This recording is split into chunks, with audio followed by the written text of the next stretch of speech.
Hola. Oui, je sais, je suis habillée exactement pareil que dans la précédente vidéo et je porte le même haut que lorsque je vous ai fait un book haul.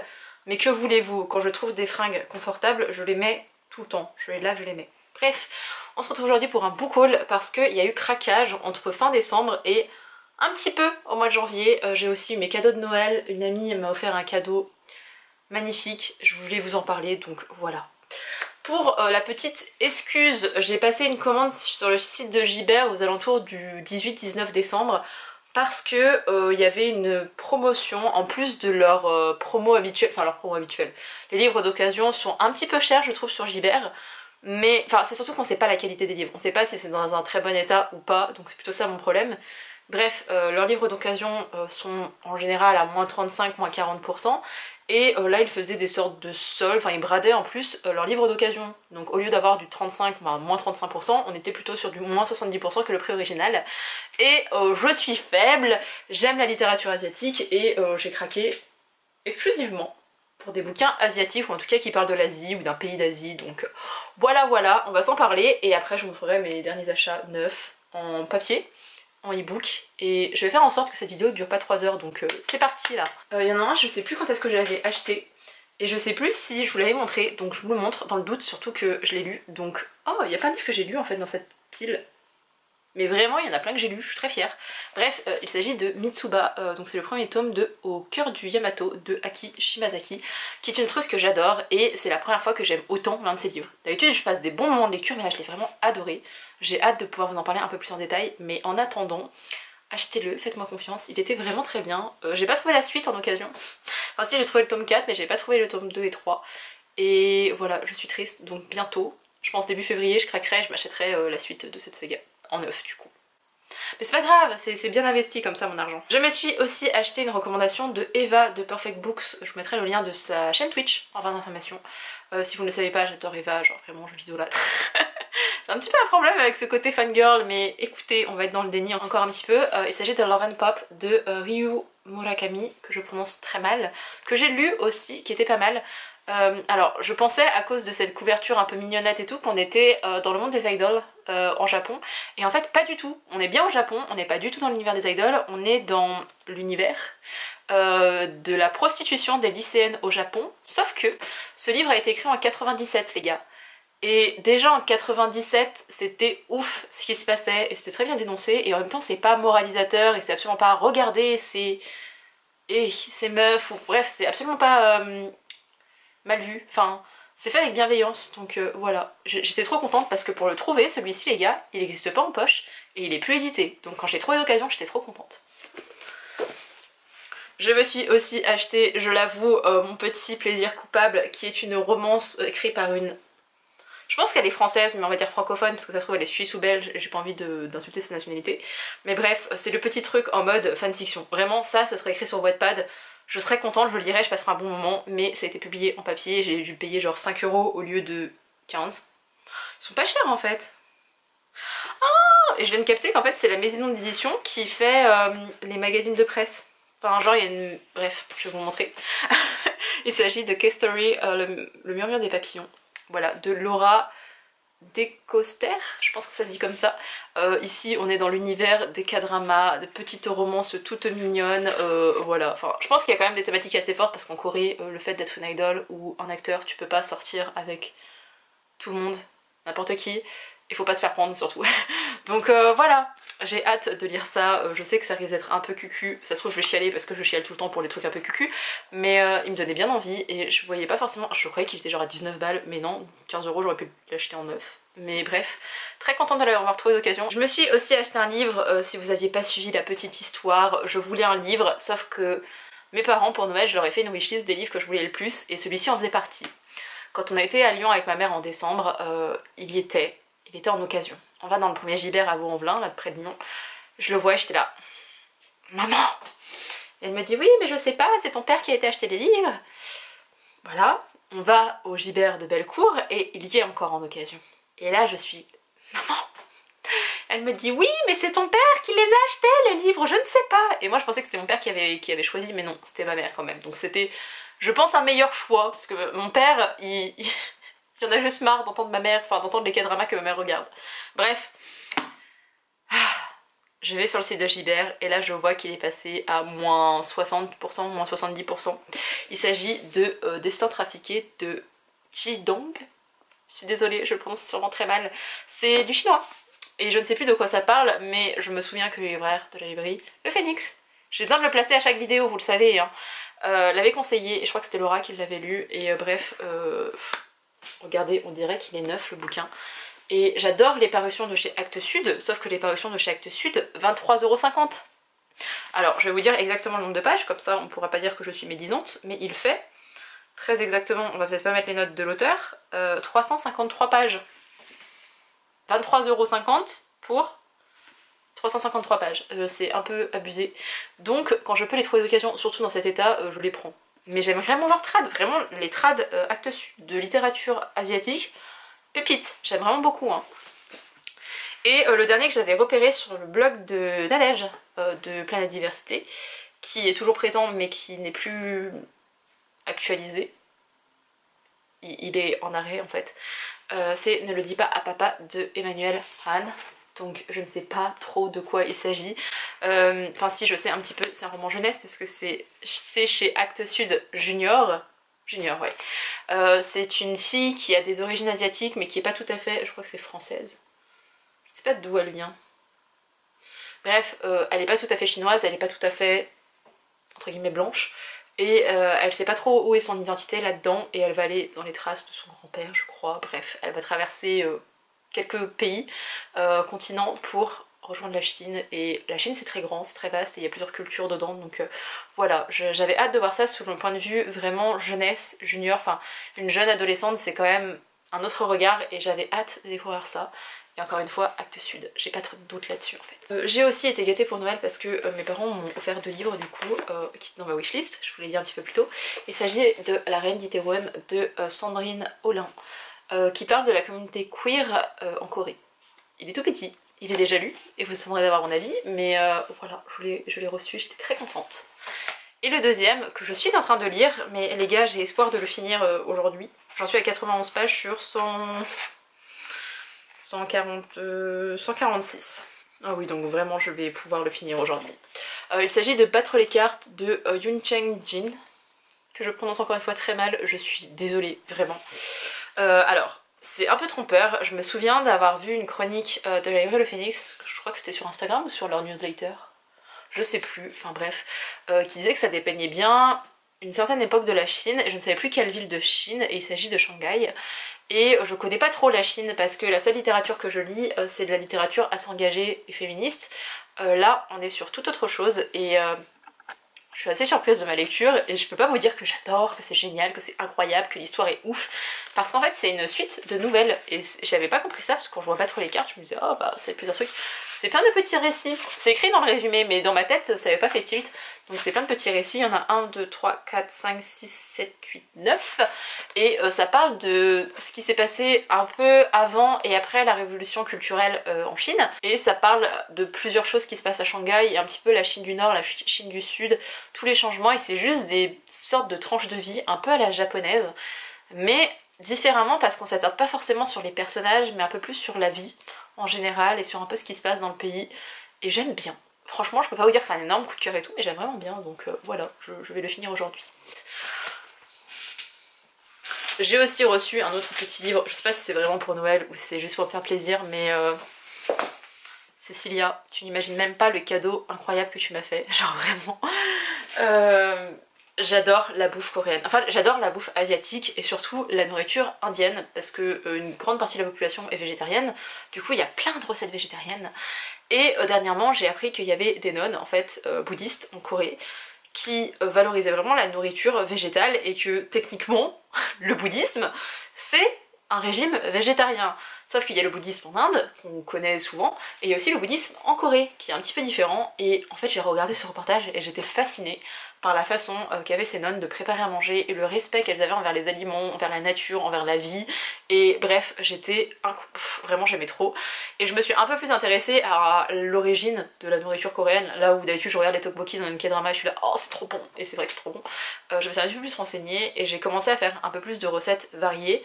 Forcément j'adaptais avec mon régime végétarien, mais moi qui adapte les recettes version végétarienne enfin les recettes coréennes en version végétarienne, c'est un peu compliqué, j'ai pas forcément les saveurs, j'avais été sur place, j'ai jamais vu genre ma grand-mère coréenne qui va faire manger, donc voilà, si j'arrive à y faire avec la bouffe française, j'arrive pas forcément à y faire avec la nourriture coréenne, et genre, mais vraiment la veille ou l'avant-veille, je vois un livre qui parle de nourriture coréenne sur le compte Instagram de l'Évo le Phénix, et là je suis là, mais il me le faut.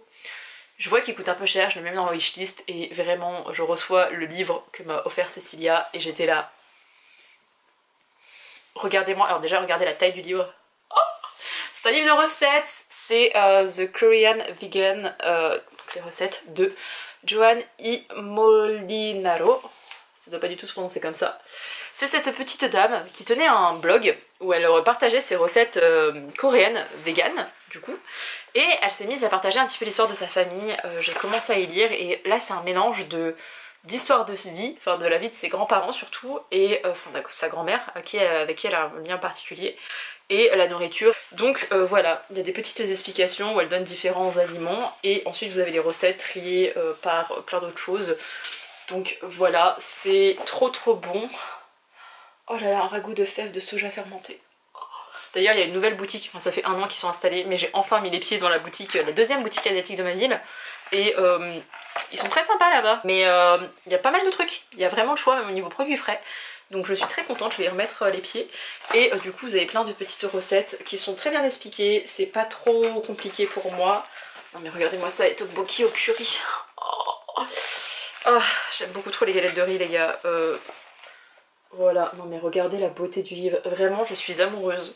Je suis pas une méga fan de recettes de cuisine, mais ça a l'air si bon. Vraiment, si vous avez regardé K-drama au moins une fois dans votre vie, vous savez tout ce que je vous montre et vous avez l'eau à la bouche comme moi actuellement, je suis en train de saliver. Oh, c'est vraiment très bon. Il y a des trucs où je peux adapter et c'est bien, c'est qu'elle montre un petit peu des alternatives. Si vous ne trouvez pas tel aliment, telle chose, prenez ça. Par contre, comme ça se passe aux États-Unis, enfin elle est américaine, elle a accès, enfin elle est aussi dans un quartier chinois, asiatique, on va dire ça comme ça, et il y a plein de choses qu'on trouve aux États-Unis qu'on trouve pas forcément en France, ou alors qu'on va trouver sur Paris. Je ne vis pas à Paris, et des fois il y a des noms en coréen, sauf que je n'ai pas un clavier coréen, donc c'est un petit peu la galère, donc faut que j'aille sur Google Trad et tout, enfin bref, un bordel sans nom, mais voilà, je suis amoureuse, je l'aime beaucoup trop, encore une fois, merci Cecilia. Vraiment, je m'y attendais tellement pas, j'ai à moitié chialé devant mon livre et je lui ai fait un vocal en mode parce que j'étais trop contente. Et j'aime vraiment bien par rapport à ce livre, c'est qu'il y a un petit peu de sucré, mais c'est pas trop réputé la Corée pour les desserts. Et vous avez surtout son histoire de vie et tout, je trouve ça trop bien de la suivre parce que genre sa grand-mère elle était nord-coréenne. Et je sais que quand on dit Corée du Nord, les gens sont là, oh là là, dictature, c'est horrible, mais c'est quand même un seul pays, hein, c'est quand même une même culture, une même racine, et voilà, c'est juste qu'à un moment donné les chemins se sont séparés. Et je trouvais ça trop bien, enfin bref, c'est hyper bienveillant et j'aime beaucoup ce genre d'ouvrage. J'en ai acheté pas beaucoup, c'est chez La Plage, j'ai un autre livre vegan chez La Plage qui est super. Et je crois que c'est les 2 seuls livres de recettes que j'ai, parce que je suis très chiante avec les recettes. Je me suis aussi acheté en début de mois, oui c'était ça, c'est quand j'ai été à Lyon pour une certaine dédicace que vous allez voir après, je m'étais commandé un livre, j'ai adoré le livre Nous étions les ennemis, je vous mets la couverture ici, c'est un roman graphique incroyable qui parle des camps d'internement, enfin je crois qu'ils sont appelés ça comme ça, c'est des sortes de camps de concentration pour les personnes d'origine japonaise aux États-Unis après l'attaque de Pearl Harbor. Et je connaissais pas forcément ce pan de l'histoire, je connaissais même pas du tout ce pan de l'histoire, je l'ai vraiment découvert avec Les Indésirables, je crois que c'était ça, Les Indésirables, je vous mettrai la couverture ici, il était très cool, mais ça a une touche fantastique et assez young adult, là où Nous étions les ennemis n'a pas du tout cette touche fantastique, j'ai adoré et j'aimais tellement que je me suis dit attends mais si cette maison d'édition a fait un truc aussi incroyable, il faut que j'aille checker leur catalogue de parution. Chose que je fais jamais, et j'ai trouvé ce livre aussi, qui parle pas de Japon cette fois-ci, mais qui parle de Corée du Sud et de guerre de Corée, je crois qu'on est en 53 les gars, donc peut-être à la fin de la guerre. Mais voilà, c'est l'histoire de la Corée, donc nord et sud, parce que je crois qu'on va parler vraiment des deux voilà. Bref, les Coréens ont un sens du sacrifice et du devoir qui est tellement important et tellement inimaginable pour moi, genre vraiment tout ce qu'ils ont fait pour leur pays, je serais pas capable de faire un 1/8 de ce qu'ils font pour la France, alors que la France m'a quand même un peu élevée, mais voilà. C'est pas des dessins que j'aime particulièrement, c'est très sombre, c'est très griffonné, voilà. J'avais déjà checké, hein, donc je savais à quoi m'attendre, mais j'ai tellement aimé l'un des livres de cette maison d'édition que j'ai pas de doute en fait sur l'histoire. Donc peut-être que c'est pas hyper attractif, mais quand je lis des livres, l'intérieur c'est juste des lignes de texte, c'est pas très beau non plus, donc voilà. Bref, pire excuse au monde, mais normalement lui, je vais aussi le lire ce week-end parce que il me donne envie, il me donne vraiment beaucoup trop envie, donc il faut que je l'attaque. Avant de vous parler de mon petit craquage de ce mois de janvier, je vais vous parler de deux livres en e-book que j'ai acheté aussi ce mois-ci. Alors, je connais pas tout le nom du titre parce qu'il est très long, mais c'est résumé par tout ce que je sais sur l'amour de Dolly Alderton. Je vous mets la couverture ici, que j'ai acheté et lu ce mois. Il y a du progrès les gars, hein. Maintenant je lis les livres que j'achète, donc on est pas mal. Je l'ai acheté en e-book, c'est une biographie sous le prisme de l'amour et des relations, de relations de manière générale, parce qu'il y a aussi des relations amicales. Et j'ai vraiment... Je suis assez dubitative sur ce livre, mais bref, je l'ai acheté, je l'ai lu. Et je me suis aussi acheté Si j'avais ton visage de... Je l'ai en numérique, enfin je l'ai sur ma petite Kobo, donc je peux vous dire, de Francesca. Que je suis à 40% les gars. Je sais pas trop quoi en penser encore. Je trouve qu'il n'y a pas vraiment de fil conducteur à cette histoire. J'ai trouvé les 30-32% très longs. Les 32 premiers pourcents plutôt très longs. Je savais pas où on allait. Là j'ai commencé à comprendre qu'on tournait autour d'une même thématique sous le regard de plusieurs personnages. Mais je suis pas encore très... Je pensais vraiment qu'on allait critiquer, ou en tout cas montrer du doigt les standards de beauté inatteignables coréens. Et en fait, oui, mais pas tellement, je sais pas, j'ai tellement vu ça, enfin j'ai lu tellement de bouquins coréens qui traitaient notamment de ce sujet, et qui étaient bien mieux faits que celui-ci, et ouais, je sais pas, je suis pas encore trop convaincue, donc peut-être que je vais le terminer, je vais être là, waouh, incroyable, coup de cœur, trop bien. Le début est lent, le début est très lent pour le moment, donc on verra ce que ça va donner. Ensuite, j'ai été à Lyon pour récupérer La Tente. Et j'ai aussi été à Lyon pour m'acheter ceci. Just Wanna Be Your Brother de Neil Gaiman et de Matthew Kibbe. J'ai été à 2 Citres pour me le faire dédicacer. Je ne sais pas à l'heure où vous verrez cette vidéo s'il sera encore disponible sur ma boutique Vinted, mais je vais le mettre sur ma boutique Vinted. Ouais, je sais, je suis idiote, j'ai un livre dédicacé que je mets sur Vinted, mais ça n'a pas été une lecture transcendante. Donc je me vois pas le garder juste parce qu'il y a une dédicace dedans, surtout que j'ai d'autres romans de Nin qui sont dédicacés et que j'adore et que je garde pour le coup, donc voilà. Bref, je me suis acheté Just Wanna Be Your Brother parce que Neil Gaiman et Matthew Kibbe, parce que... Enfin de toute façon j'achète tous les livres de Nin, soyons clairs. C'est surtout qu'ici on retrouve deux personnages de Ashes Falling for the Sky, c'est un préquel, ça se passe au lycée, et les références musicales de ce livre. J'avais pas trop de doutes en fait avec le duo d'auteuristes, mais voilà. C'était quand même bien, vous voyez, c'est pas genre j'ai détesté, hein, j'ai bien aimé, mais voilà. Faut vraiment que je recommence à vous donner des avis, de faire des updates lecture, parce que je vous dis à moitié mon avis, et après je vous dis ouais mais je vous en parle plus tard. Et le plus tard c'est jamais, donc... Et je ne sais plus quand est-ce que c'était, Séverine a fait un marathon lecture un après-midi. Je venais de terminer mes cours, j'étais rincée, j'ai fait des cours chez moi en distanciel, j'étais crevée et j'étais là, j'ai envie de lire, mais j'avais justement commencé Battre les cartes et je me voyais pas lire ce livre-là pour cet après-midi de lecture. Enfin ça commençait à 13 h je crois, et ça finissait genre à 23 h, donc je me suis dit franchement, déjà Battre les cartes, il fait 150 pages, meuf, tu vas le finir très vite et t'as pas envie de ça. Donc pars sur autre chose, et je voulais m'acheter le nouveau Louise May.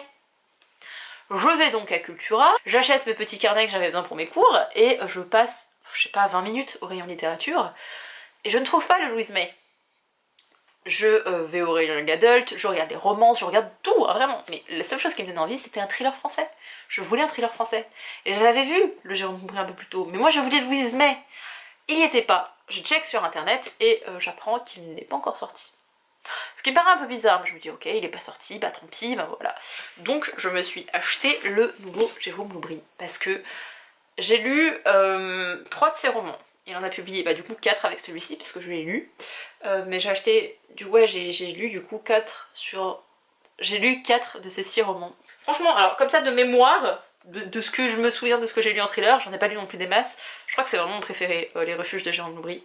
Par la suite j'avais lu le 12e chapitre, je crois que c'est ça. Pas trop aimé. Et j'avais lu ensuite Les Chiens de Détroit. En fait Séverine l'avait adoré, je me souviens du slip qu'elle avait eu pour ce livre, mais ça date d'il y a moins 5 ans, hein. Ça fait un bail et je me souviens de sa chronique, enfin je me suis souvenue de sa chronique et j'avais des attentes hyper hautes et en fait j'avais tout vu venir et j'avais pas été aussi transcendée qu'avec Les Refuges. Et je pense que mon gros défaut avec Jérôme Loubry c'est que j'ai découvert avec son meilleur, qui n'est pas son premier roman, mais j'ai découvert avec son meilleur et depuis tout ce qu'il va faire je vais toujours le comparer au Refuge. Et c'était genre une masterclass, c'était une masterpiece, c'était tout ce que vous voulez d'incroyable. Ce sera jamais aussi bien, c'est normal. Et celui-ci, c'est un peu un mélange des refuges sur l'idée et en même temps du 12e chapitre, avec ce trio d'amis slash couple. Voilà, j'étais pas complètement convaincue, mais en même temps j'adore les Jérôme Loubry. Genre vraiment, il fait 440 pages. J'ai lu les 300, ouais, à peu près 300 pages durant ce marathon livresque de Séverine. Surtout parce que j'ai fait autre chose à côté, dont une sieste, mais vraiment j'étais hypée, j'ai lu le bouquin dans mon lit, je me suis couchée tard, le lendemain j'ai pris un train plus tôt, je l'ai bouquiné dans mon train, je l'ai bouquiné en attendant le train, dans le train, en sortant du train, entre chaque pause, pendant chaque pause à l'école, enfin pendant mes cours, j'étais en train de lire mon livre et il me restait genre 30 pages que je m'étais gardées pour le moment où je serais posée chez moi pour le terminer. Donc j'ai quand même bien aimé dans son ensemble, mais j'étais très contente de l'acheter. Et puisque j'étais à Cultura, j'ai été voir les mangas et j'ai craqué. Je voulais pas en acheter beaucoup, j'hésitais à prendre un webtoon, en fait, un K-Books qui me fait envie. Je crois que c'est Thunder Hearts. Je ne sais plus, je vous mettrai la couverture ici. Il me fait envie. Il fait vraiment envie, mais en même temps je suis là, est-ce que je vais aimer? Est-ce que ça vaut le coup d'acheter un livre pour le revendre juste après? Et il y a d'autres K-Books qui vont sortir là en février et qui sont pépitasses les gars, donc j'essaie de garder mon argent, mais il me fait très envie celui-ci. Bref, je suis tombée sur un manga de chez Nazca Édition, que je connais pas du tout. J'ai vu la couverture, c'était pas la première fois, mais là vraiment genre je l'ai vue et elle m'a vue aussi. On s'est vus mutuellement. Tadam. Il s'agit de Funeral Concerts. Je vois ça, je dis waouh, trop beau, je tourne, je lis la 4e de couverture, c'est un univers, enfin c'est un manga qui parle des pompes funèbres notamment, et d'autres choses parce qu'il y a aussi question de musique et de renonciation, enfin de renoncement plutôt, et je vois les petits dessins, je me dis oh ils ont pas l'air incroyables, mais vraiment ça a l'air tellement... Je sais pas, à ce moment-là on s'est rencontrés ce livre et moi, donc je l'ai acheté. Très hâte de le lire, j'aimerais bien aussi me le faire aujourd'hui, sauf que si je lis un roman aussi fort que l'attente, enfin un roman graphique aussi fort que l'attente, je suis pas sûre que derrière celui-là il arrivera à... Faut que je parte sur un vrai gros shoujo mignonnet, vous voyez. Et enfin, le dernier livre que je me suis acheté. J'étais frustrée en fait de pas avoir mon Louise May et je me dis non mais ça me paraît bizarre parce que je croyais qu'il sortait le 20 et quelques, on était plus que le 20, j'étais là non mais c'est pas normal. Et je me suis dit non, il doit y avoir un souci. Je check sur le site de la Fnac et en fait il est sorti. Juste, je ne sais pas ce qui s'est passé sur le site de Cultura qui disait qu'il n'était pas encore sorti. Un bug informatique sûrement, et ils ne l'avaient pas sur place. Mais ça arrive, parce qu'ils avaient juste la 2e femme de Louise May. Bref. J'ai été à la Fnac en sortant des cours pour aller m'acheter Petite salle de Louise May. Je vous avais dit dans ma pile à lire du mois de janvier que j'avais très envie de le lire. Lui aussi, j'aimerais bien le lire aujourd'hui. En fait, ce soir, cette nuit, en partie, Séverine organise un marathon de lecture et j'ai très envie En fait, j'aime bien avoir un livre, j'aime bien commencer un livre, en tout cas de commencer un petit peu en amont et de l'enchaîner, de le bouffer, voire de le finir avec Sève. C'est mon petit fonctionnement et voilà. Je sais que Séverine par exemple ne l'a pas forcément aimé, elle a bien aimé le tout début et après ça part sur une enquête assez classique. Mais c'est ce que j'aime aussi chez Louise May, j'aime vraiment la force de ses personnages féminins, mais la force de ses personnages de manière générale. J'aime sa façon de tisser l'histoire. Le seul roman que je n'ai pas lu d'elle c'est Embrun, que j'ai dans ma palle depuis... Les Canicolas, oui. Je l'avais acheté à Gibert en occasion, j'avais dû l'avoir à 4 €, j'étais trop contente, j'étais là ouais je vais le lire. Ça fait bientôt 1 an Pauline, oui. J'ai très peur en fait de pas aimer Embrun parce que c'est son premier roman et que je suis pas sûre qu'il soit aussi engagé que ses autres. En même temps je pense pas que son engagement il date de l'écriture de ses romans, vous voyez, mais... Bref, je sais plus de quoi parle Petite Salle, mais juste un thriller de Louise May, j'étais obligée. J'espère que cette petite... un peu longue en fait, je vois le timer et je me dis non en fait Pauline t'as peut-être toute ta vie dans ce book haul. Mais bref, j'espère que ce book haul vous a plu, je vous promets pas d'en faire un le mois prochain. C'est surtout parce qu'il y a eu ma commande Noël et mon petit cadeau, enfin mon énorme cadeau, mon incroyable cadeau de Cécilia. Donc c'est pour ça que je voulais vous faire un book haul, mais autrement le mois prochain vous risquez d'avoir 5 livres. Dites-moi si ça vaut la peine en fait de faire un petit book haul. En fait c'est un petit mois donc ça pourrait marcher, genre petit mois de février, petit book haul. Un peu pour rappeler le challenge de Audrey du Souffle des mots avec petit mois, petite lecture. Dites-moi en commentaire si vous serez intéressé pour un petit book haul du coup pour le mois de février. Même si potentiellement ouais, il y aura 3 livres aussi. Bref, peu importe, dites-moi tout ça, dites-moi le livre qui vous font envie, ceux que vous avez lus, ceux qu'il faut que je lise aussi, parce que j'aime bien avoir vos avis. Et bref, je vous dis à bientôt pour une prochaine vidéo. Bye!